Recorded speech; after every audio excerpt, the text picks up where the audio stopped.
Hi, this is Karen White of Divine Time Astrology, and I have Neeshee here with me again today, Neeshee.Pandit of Astrology.com, and we are going to talk about the upcoming eclipse on July 2nd, just next Tuesday, I believe, and we'll be looking at the chart, but the chart is set for Greenwich, UK, United Kingdom. So the time might be a little different than any other forecasts that you listen to about the eclipse. So this is our attempt to take into consideration everybody in the world. Okay, so now Neeshee has made a big study of eclipses. So I'm going to be asking him questions, and he's going to be telling us stuff. And maybe I'll say a thing or two just because of the signs and the planets involved. So, hello, Neeshee. Hi, Karen. Great Glad to you be could here be again. here again. Yeah, we said that at the same time. So, yes, the eclipse coming up. Now, we did this once before where we talked about eclipses, and you told us some really interesting things about how to prepare for it, rituals during it, and even after the eclipse. So I'm going to share my screen, and we're going to look at the chart here for the eclipse. And for because it's set for Greenwich in the UK, we have a rising sign here of Scorpio, and the time is 16:55.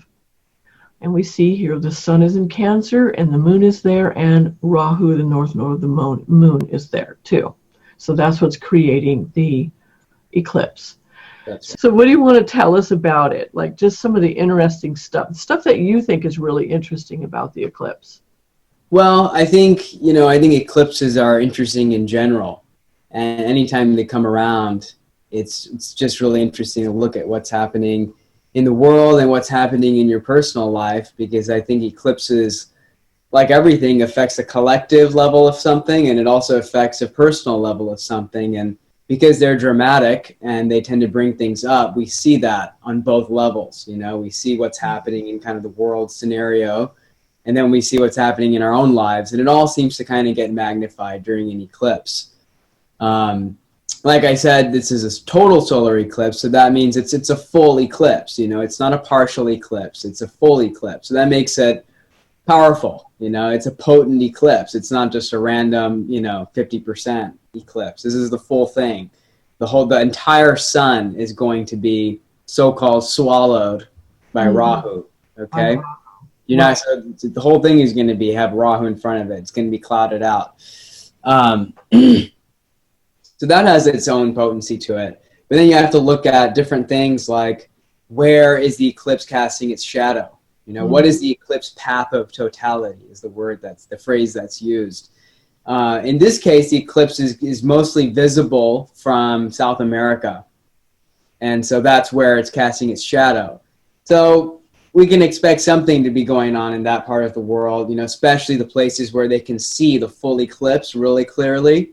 They're going to experience something on a collective or social or cultural level that's, about confronting a shadow, about transformation, about letting go of one thing, that's maybe been hidden from view and now it's coming to light. All those kinds of themes is sort of the essence of what eclipses do. Eclipses do the same thing that Rahu and Ketu do in general. They're these shadow points, and therefore they reveal the shadow points in our own consciousness, in our own culture and so forth. So do you think the eclipses are mostly an inner event or both? I actually think they're mostly an inner event. I think that the outer connotations of it, like depending on where it's crossing, where it's visible and all of that, is secondary and usually more minor. People like to focus on eclipses as like these events of great calamity and like everything's going to get screwed up in the political sphere. And if you just look online on social media right now, you'll see that left and right astrologers are coming out with all kinds of horrendous predictions for the upcoming eclipse, which is standard fare. I think all of that is a little bit of a myth. personally. You know, I don't think that eclipses are necessarily portend anything positive or negative. You know, it's a big question. They bring something up, you know, that's already there. It's usually something we're not aware of, and that's usually not a positive experience for people. But it very well could be, you know, it very well should be, in fact. That's because Rahu's involved. That's right. Right. Now, another thing, too, about transits, because this is actually a transit event. That's right. That is, things don't always happen to you personally, because the birth chart is showing everyone in your life. So it could be happening to somebody in your life that you know, or somebody that you really don't know. Like so, because depending on where it is in the chart. So if you're looking for outer events, you may be disappointed, is what you're saying. Yeah, I am saying that. On the other hand, you know, sometimes there really are dramatic outer events. You know, I certainly have experienced eclipses in conjunction with some pretty dramatic outer events. And those are times when the eclipse is like really intimate with your chart. You know, if it's really crossing your first house, fourth house, seventh house, 10th house, those are major houses. And you're going to see that like the time between like the eclipse registering internally and that process showing itself outwardly in your life is going to be rapid. You know, it's like before you even notice it internally, it's like you already have some drama to deal with externally, you know? That's when it's passing these really sensitive points in the chart, like I said. First, fourth, seventh, and 10th is what I look at. Well, okay, it's happening in my 7th. Okay, interesting. I'll be paying attention to that, see if anything either happens with my husband or with my clients. That's or right. Some interaction with the public.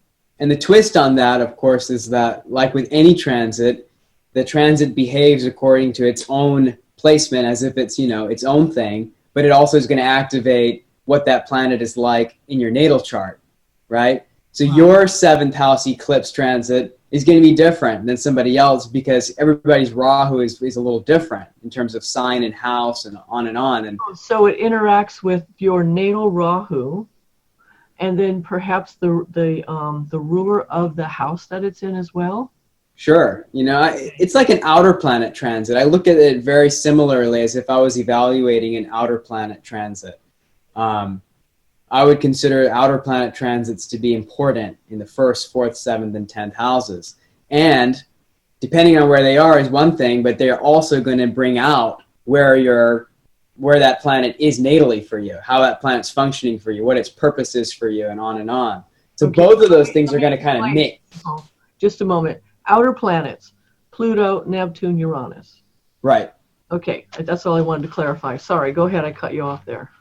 No, that was it. I was just saying that, you know, if you want to evaluate how an eclipse is functioning in your chart, it's like pretty complex because it's functioning based on how it is, and then it's going to be functioning based on how that planet is in your chart already, you know? Both of those things are going to come together.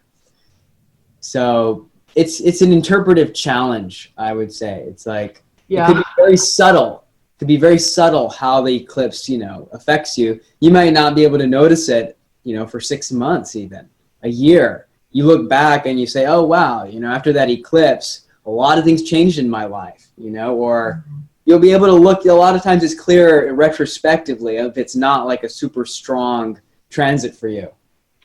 So probably you could do a study of eclipses in your life, like just going back through time, if you have a good memory, if you keep track of things, if you have events in your life that are significant enough that you consider them to be, okay, this is what my life was before that happened, and this is what my life was like after that happened, then maybe you can see a theme that is developed over time because they go through signs and light up different parts of your chart.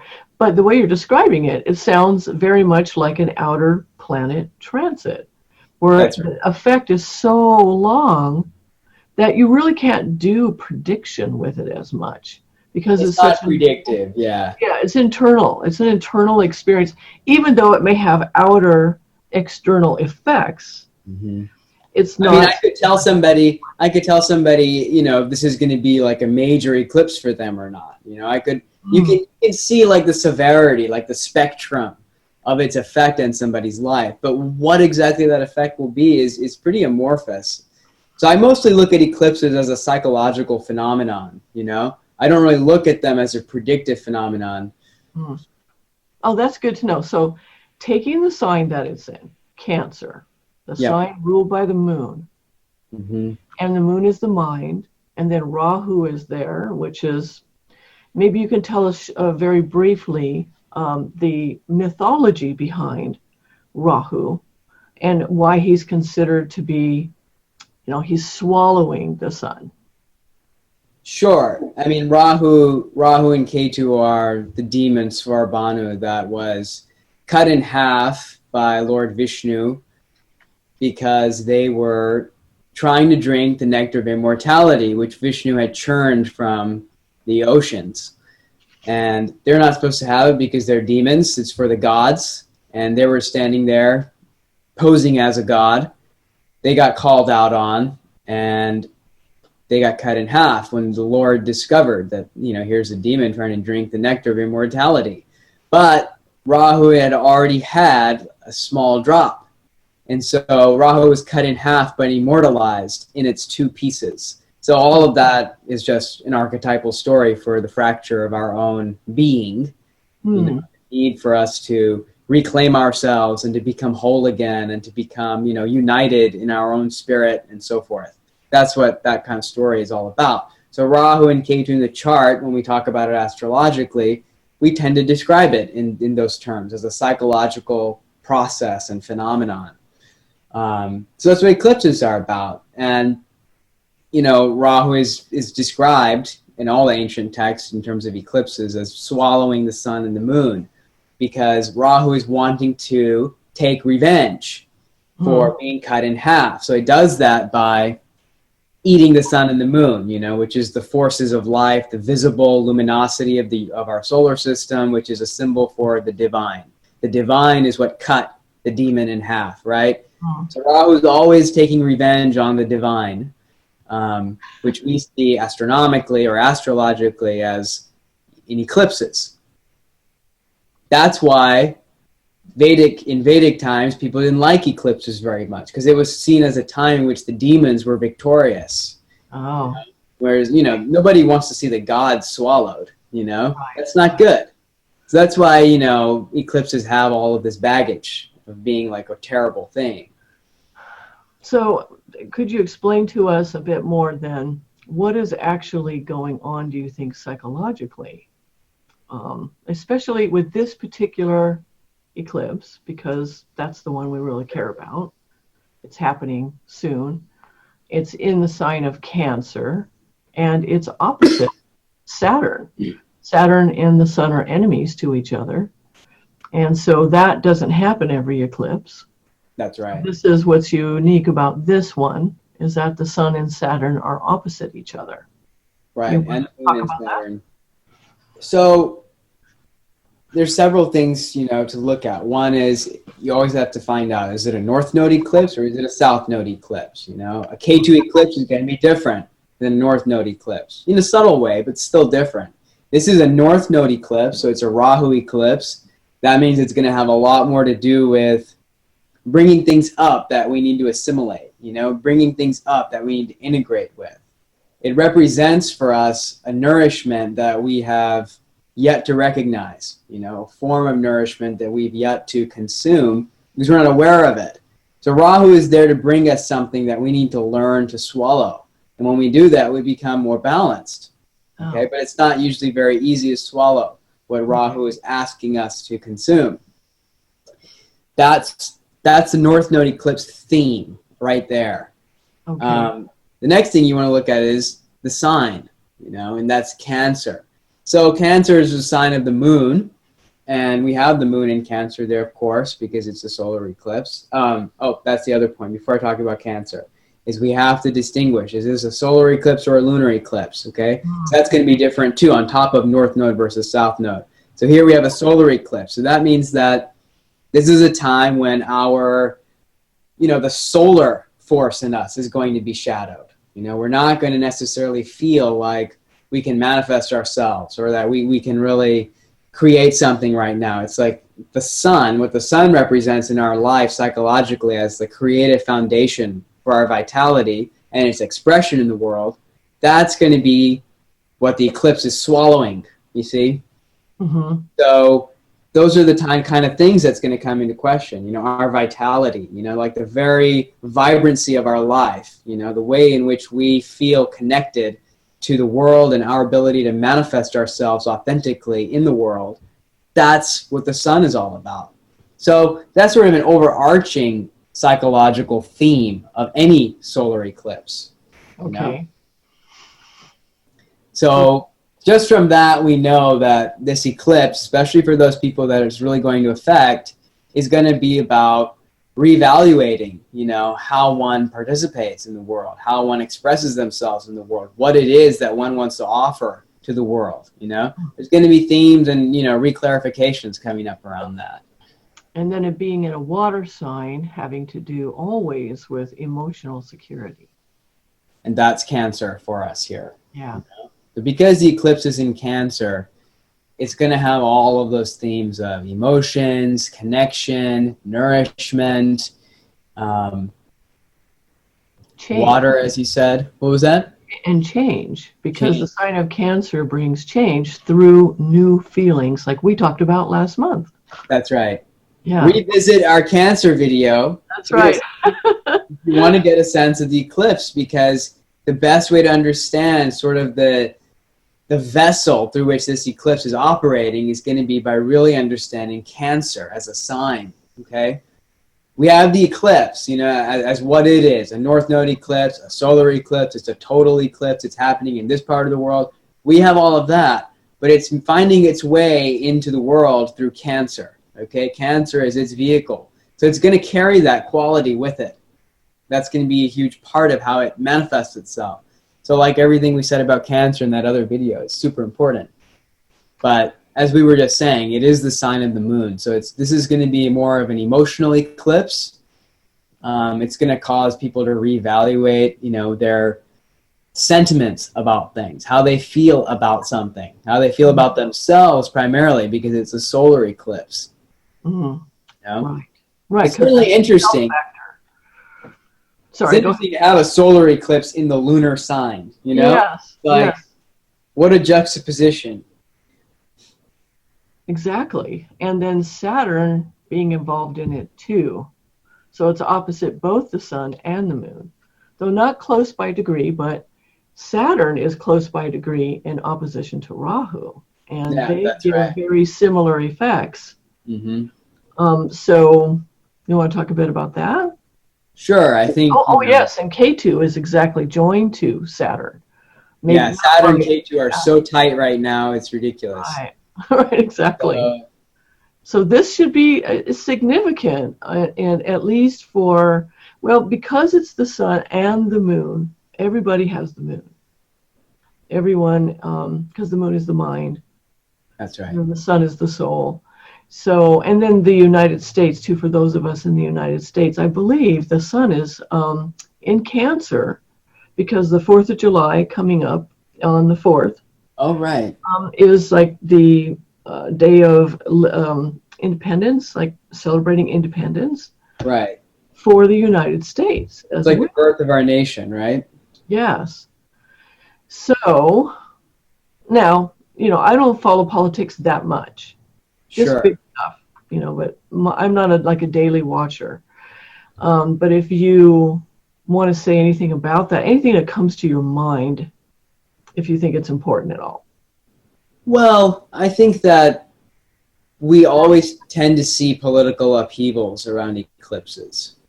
It just tends to go with the territory. And I think the reason for that is simply because politics and government, at least as it is in our society today, is a shadow arena. You know, it's a very shadowy place. It's very hidden. It's very manipulative. What exactly is going on, nobody really knows. Isn't that true? You know? It's a Rahu thing. And because it's a Rahu thing, it has a kind of inherent resonance with Rahu. So when Rahu decides to, you know, become an event, like during an eclipse, you just see it in politics, you know? Mm-hmm. The same reason why people who are psychologically imbalanced during eclipses, they feel a little bit worse because they're already kind of in a Rahu zone, that's not working out for them. And so then Rahu amps up and they amp up, it's like a wolf howling at a moon. So you'll see those kinds of correspondences as well, which are slightly more abstract than, looking at charts and points. But you can see that eclipses kind of resonate with everything that they resonate with. And you'll see it popping up, So then, even though it's going to physically be over a particular country, because it's a significant sign, the sun in that sign for the U.S., we could probably watch both places and just kind of like check in the news and see what's going on. Yeah, and it's not, South America is where we're really seeing it, but it's on our side of the world. Right. Okay. It's not like it's happening in Asia. Right. So proximity, with astrology, I always consider proximity to be a factor. There are no clear lines here.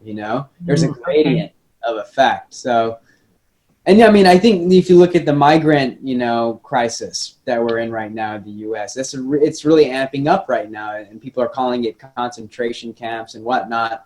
Just a few days before this eclipse, that's a really shadow thing going on right now. That's true. shadowy, but we know about it. We know about it. We don't know exactly what's going on. We don't know exactly what's going on. We know something about it to know that it's disturbing. Yeah. And it represents some aspect of the American political psyche that is, disturbing, needs to be dealt with. And needs to be brought up out into the open. And somehow. Here it is. Or at least in our own consciousness. Exactly. Because, we always want to be on the side of good. But in our own consciousness, we may be aware of our own discomfort with immigration, immigrants, all that. Exactly. And then wrestling with it inside of ourselves, as well as seeing it happening out there. Because where does it come from? It doesn't just come from political leaders. It is in the psyche of the nation, which is simply a populace of people, Right. So whatever people are dealing with, in America or any government in any country, you do have to just look back at yourself, because it's the population that fuels these kinds of ideologies. We vote for these people and so on and on. Right. It's a human thing too. It is. It's true in every country. Exactly. So people get comfortable in their way of life and they like it that way. And then there's an influx of immigrants from other countries with different cultures and attitudes, etc. And there's always a bit of that, oh, don't know if we want you here. The whole scarcity thinking comes up. That's the really obvious Rahu thing is foreigners. Yes. Right? Issues with foreigners, issues with foreign things, foreignness as an archetype of the other, the unknown, the uncharted territories and so forth. That's all Rahu, so to me, the whole migrant thing is really relevant. It's kind of ironic considering that bless you, that in America, this is, this Cancer sun happening so close to the 4th of July, and then what America represents. It is a nation of immigrants and has been since the beginning. That's right. So are we now denying a part of ourselves? That's basically what the Jungian shadow is all about. It's the idea that you are denying what is actually a part of you. Yeah. That's the shadow. So all of that is worth contemplating, and people like to, pretend, because especially if you're more liberal leaning right now, that what's happening politically is something far removed from you, and it's just like you're a victim of it.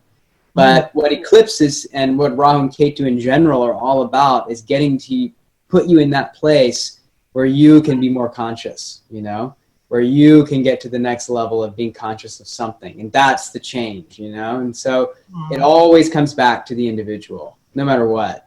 Ultimately, it does. Now, about the Saturn-Sun thing, so that would be like the government and the common people, because the Sun represents the government in a general kind of way. Saturn represents the common people in a general kind of way. And I'm wondering if that is signifying some kind of well, what an opposition means, Sure. you know, a difficult kind of thing, or Yeah. a difference in opinions, or I'm not really sure what to make of that.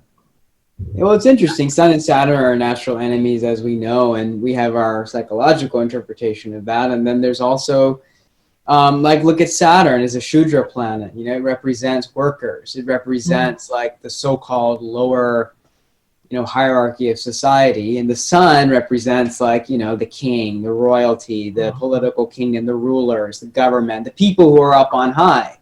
You know, so there's, in a way, it almost seems like astrologically in this world, those two things are just not meant to work out together. They always seem to be in opposition to each other, you know, and we see that today.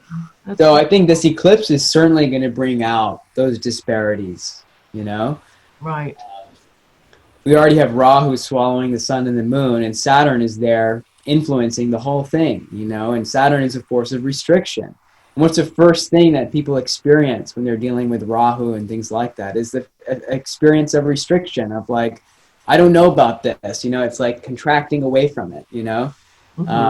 This is not pleasant. I'm going to, you know, get smaller inside myself to avoid this. It's a Saturnian reaction that Rahu tends to inspire, and I think that's why the texts do say that Rahu behaves like Saturn.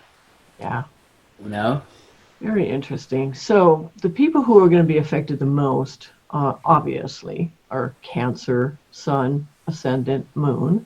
Yes. And then Capricorn, Sun, Ascendant, Moon. And probably mostly the cardinal or movable signs, just because they're making that type of an aspect. Yeah. So like Aries, Sun, Moon, Ascendant, and then Libra, Sun, Moon, and Ascendant would be affected by it the most, just because of the sign that it's in. And those are all the movable signs. But mostly Cancer and Capricorn. That's our eclipse axis, you know, and yeah. I would say if you have self factors, if you have any self factors in Cancer especially, you are going to be affected by this eclipse. Another self factor that we haven't mentioned is the Upmakarika planet, right? Which is the planet at the highest degree in any sign, and it represents your essence. It's your essence planet. Or if your ascendant lord is right, our ascendant lord, also expect to be affected. All of those, you know, represent different aspects of the self, but they're all the self. That's why they're self factors. So if you have any of those planets, any of those significators in Cancer, you can expect to be affected. Furthermore, if you have the North Node in Cancer and nothing else, expect to be affected because you have a Rahu return. Your Rahu is in Cancer, okay? So what are some of the interesting things this is what I found so interesting about our last conversation when we talked about eclipses, are the rituals and the spiritual practices around eclipses to help bring the unconscious to consciousness, which is what the process of enlightenment is and becoming whole is all about. Would you talk to us about that? Sure. You know, my basic suggestion to people, you know, my universal suggestion to people is that use the time of the eclipse, you know, to your advantage. Don't be driving around outside during that time if you can avoid it. I know life is life. I get it. But if you can, yeah, if you have the ability for whatever reason to use that moment consciously, even if at work it means like just noting that like, oh wow, this is the time, it's happening right now. Anything that just brings consciousness to that moment is important, you know? What are all these rituals about? Why do they exist? Well, it's a way of focusing one's energy and attention on that moment, you know, so that you can receive the power of it. And the rituals that we do are just ways of orienting ourselves toward it because we're physically manifested. We usually need things to do in order to kind of be present, you know? Yeah. That's the whole idea. So people can do all kinds of rituals of whatever they relate to. The whole idea is just be present in that moment. Be aware that this is going on and don't just like kind of blip out and do random stuff while the eclipse is happening. It's like, this is a powerful moment, you know? So give us an example of an ancient ritual and then how we can bring it into modern life. Well, the most traditional is simply to meditate. Okay. That is the most traditional recommendation to do during eclipses, simply to meditate. Or, in addition to meditation, you know, people who have a particular religious practice of any kind, or a deity practice of any kind, or a worship practice, you know, any kind of puja rituals and so forth, this would be an opportune moment to engage those. People who practice the recitation of mantras, eclipses are considered to be a prime time for mantra recitation, because the power of your mantra is multiplied like 1,000-fold, is what the texts say. So it's a magnifying time. Whatever you do during this time is going to be more powerful than usual, you know? Okay. It's like I've said before in the past, that part of what happens in our own meridian system during eclipses is that all the energies of the body go into the central channel, or what's known as the Sushumna Nadi, which is the goal of traditional yoga, is to allow all the peripheral energies of the body to come to rest in the Sushumna. Okay? That's what yoga is all about. That's what meditation is all about. So during an eclipse, it's kind of like the heavens, you know, are going into the central channel, you know, and so the same thing happens in our own bodies. So you get a kind of a yogic glimpse, you know, because of that power. What you do during that time, it's almost like your merits don't matter, your qualifications don't matter, your abilities don't matter. You're given a chance, you know, to make use of this powerful moment where all your energies, just by virtue of nature, are in a kind of yogic state. Okay. I like that. But that's the whole concept between using eclipses as a time to magnify your spiritual practice, whatever that practice may be, you know? Of course, we're Vedic astrologers, so we tend to talk about things from a Vedic perspective, but it could be anything, honestly. Well, I was thinking too, for people who don't tend to do mantras or meditate for whatever reason. Sure. The stream of consciousness writing. Yes. Because that is specifically designed to bypass the conscious mind and to allow the unconscious or the subconscious mind to come forward. And you're writing, and you're not worrying about grammar or structure or punctuation or making sense, and you're just doing stream of consciousness writing. During that time, I think would be particularly revealing to you later, even though you may not fully understand the significance of it until maybe 6 months later. That's right. So I think that's great exercise. What's that? That's a great exercise. Any other tools that people have for, you know, psychological inspection? Or meditate first and then do that. Sure.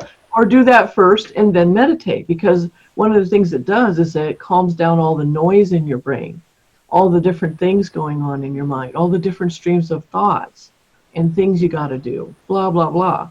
You get all that out and then quietly sit and just be and meditate. That sounds kind of amazing.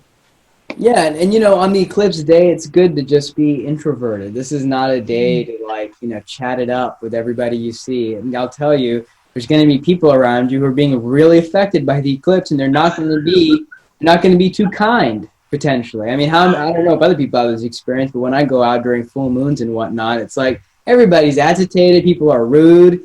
It's like, you know, everyone's going a little psycho. So keep that in mind. This is solar eclipse. If you're at work, you have a lot of colleagues, whatever, people are not going to be in their right minds necessarily. So it's a good time to just kind of say, okay, I'm going to keep to myself today. I'm going to take it easy. I'm going to just be quiet. You know, I'm going to do my work. I'll speak as needed, but I'm not going to get into anything. You know, I'm just going to kind of withdraw myself a bit. That's an intelligent disposition to have on an eclipse day. Okay.